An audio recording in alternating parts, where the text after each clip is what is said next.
One of the favorite targets they have is the Prophet's marriage, or marriages. Sallallahu Alaihi Wasallam, specifically his marriage to young Aisha. Right? Sadly, they have succeeded in casting doubt in the hearts of Muslims. Even worse, some Muslims themselves object to this marriage by either saying, oh, it's from the Sunnah, and therefore I don't believe in the Sunnah, I'm a Qur'ani guy, and it's not on the Qur'an, so khalas. Or they say, no, the hadith must have been rewritten. The hadith doesn't really say that, there's miscalculation, it's not really this year's 18 years and this and that, and they play too many games, because they're afraid to confront the disbelievers with the truth. And the truth is, I say to them, what y'all afraid of? What are you afraid of? Huh? What happened to you? Fear Allah. Fear Allah and know your intellectual limits. If you just can't understand it, just say, I don't understand it. Don't lie against the deen of Allah. This is very important to understand. Let's deal with some facts. And these facts are bitter for them, sweet for us. Huh?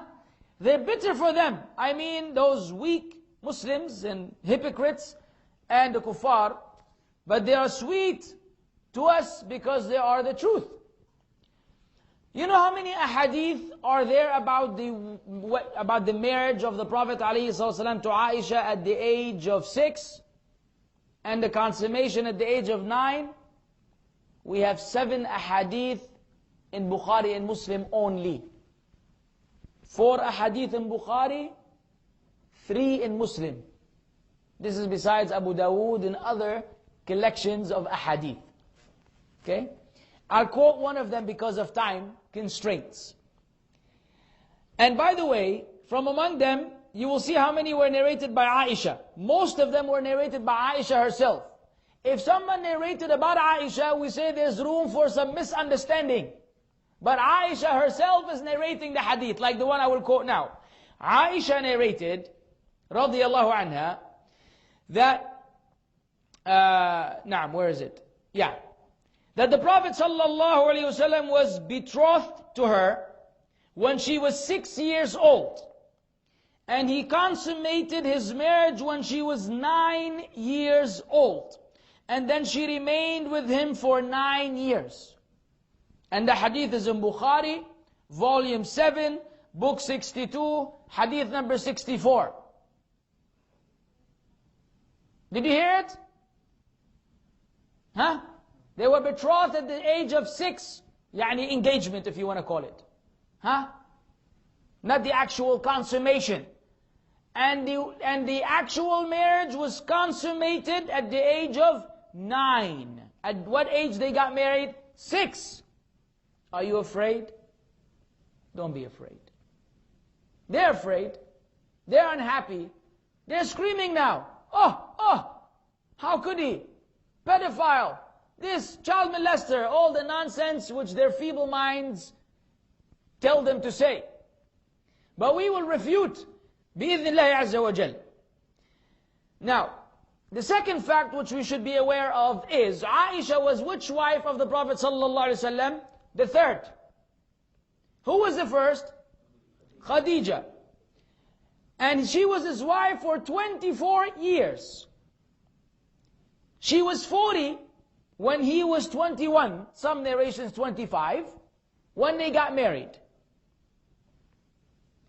So, according to scientists and, people and physicians and whatever, the sexual prime time is that age of 20, 21, 18 onwards. And at the age of 21, the Prophet ﷺ was married to a widow. She had been married twice before him.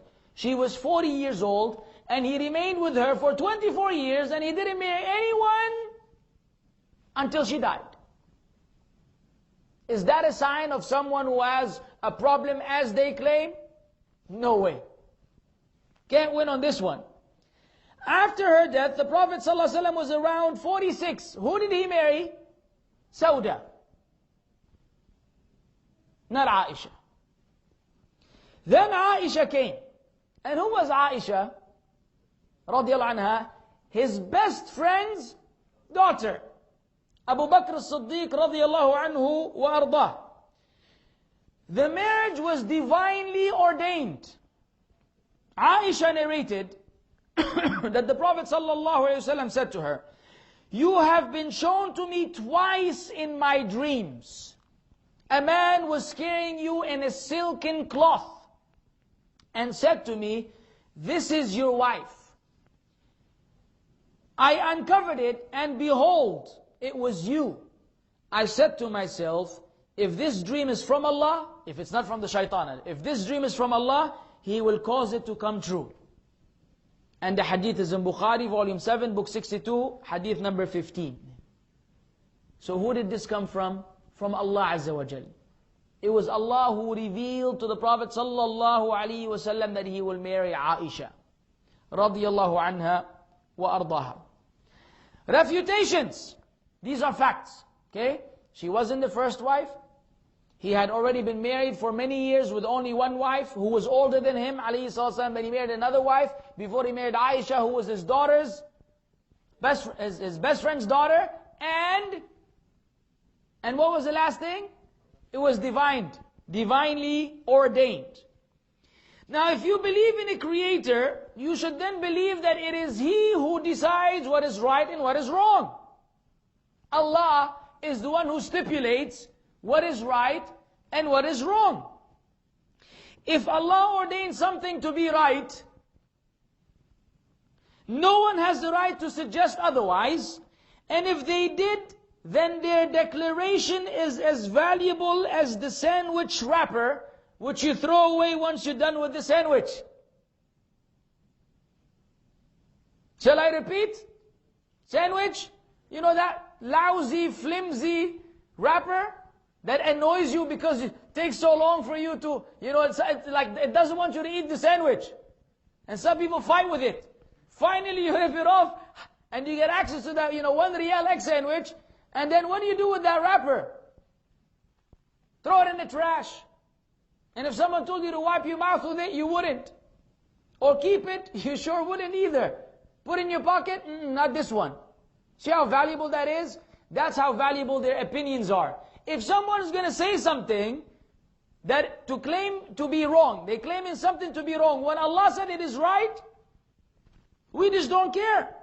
We don't care at all. Yet, in cultures where Allah's law is of no importance,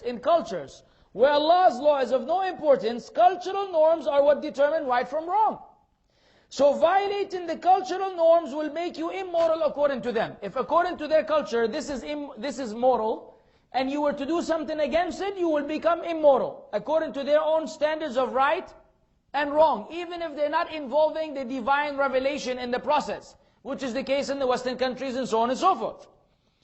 So therefore the Prophet sallallahu alaihi wasallam, his act was the norm.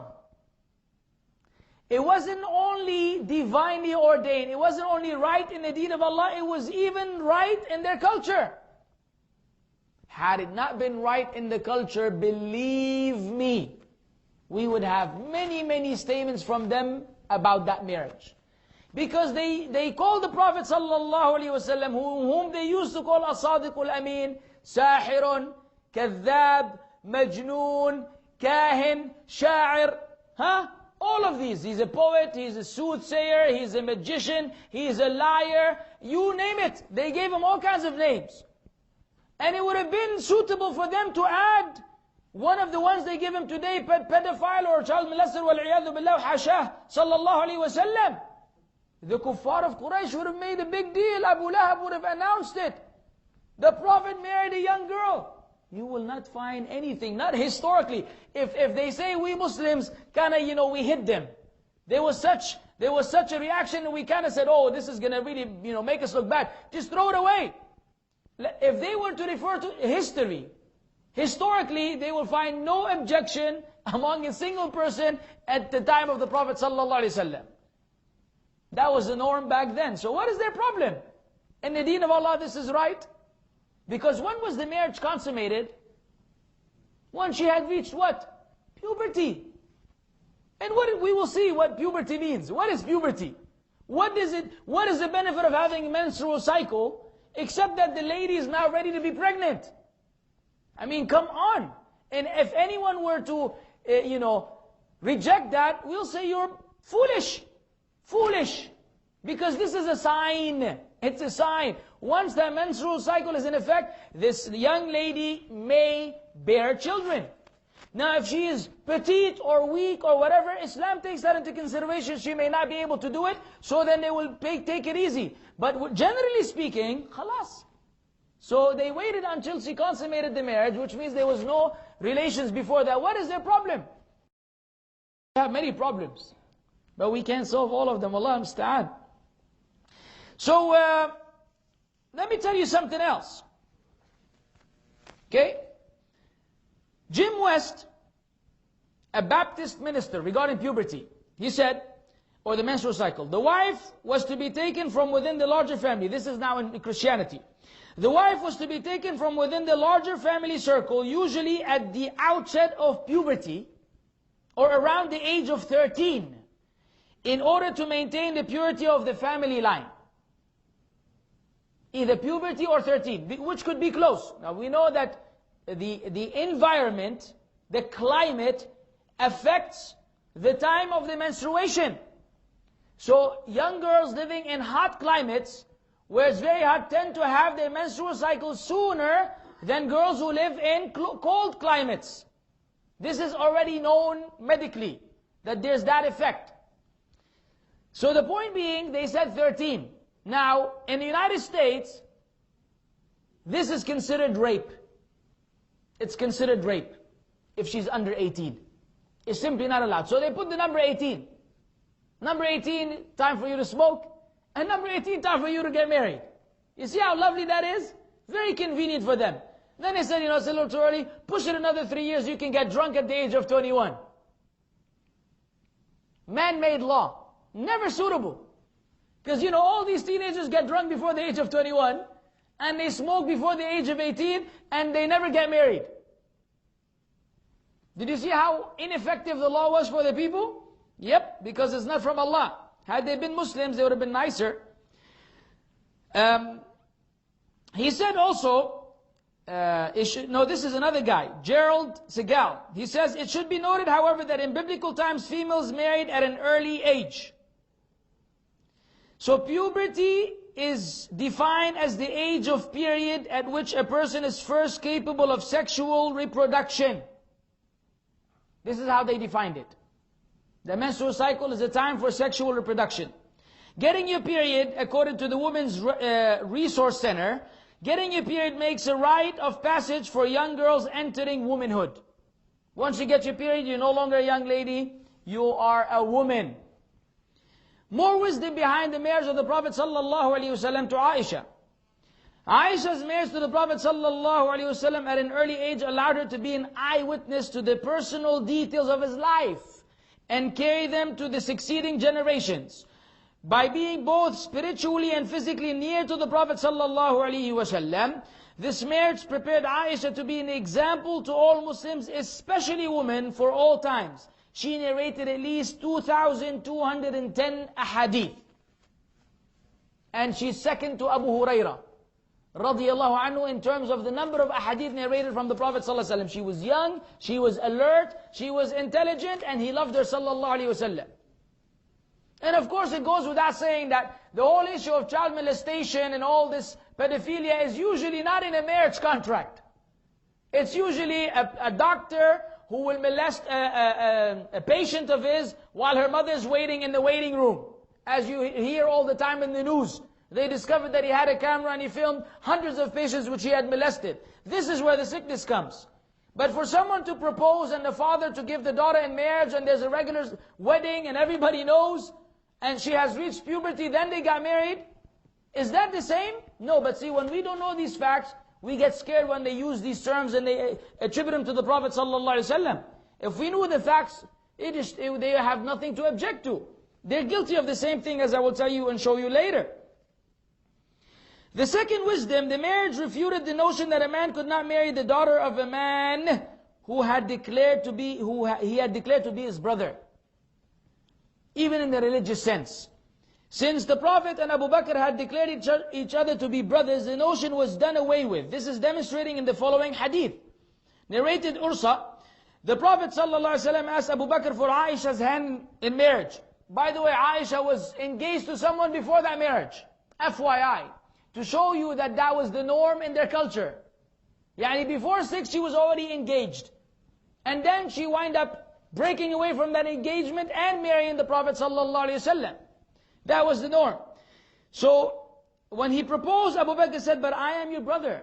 The Prophet ﷺ said, you are my brother in Allah's religion and His book, but she, Aisha, is lawful for me to marry. And the hadith is in Bukhari.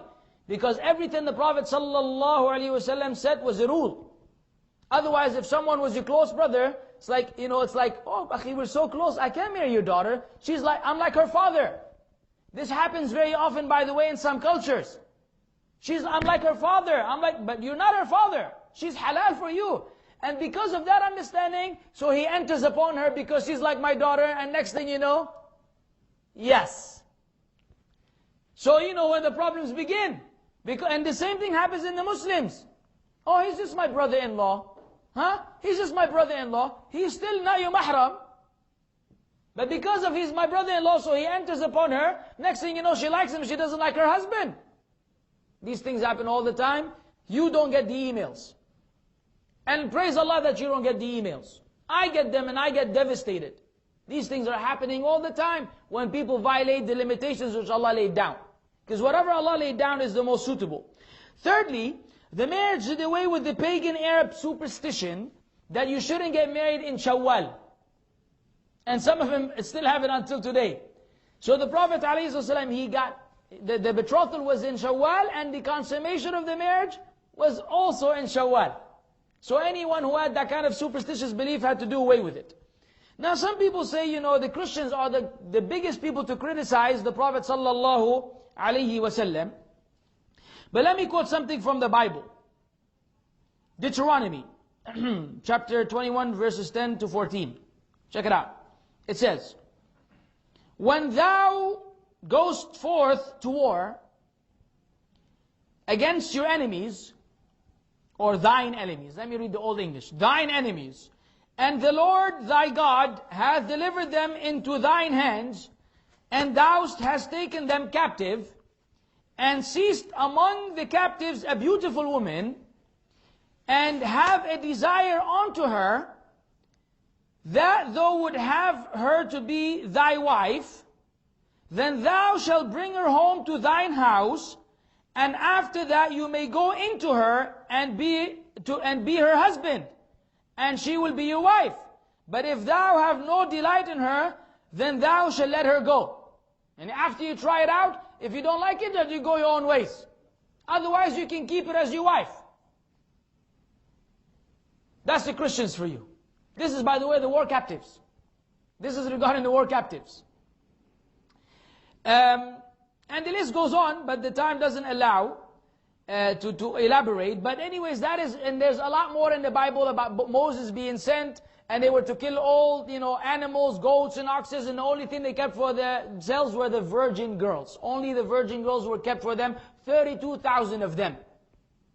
So all of these are found in the Bible. So if they want to claim about decency, then their book doesn't really teach much of that.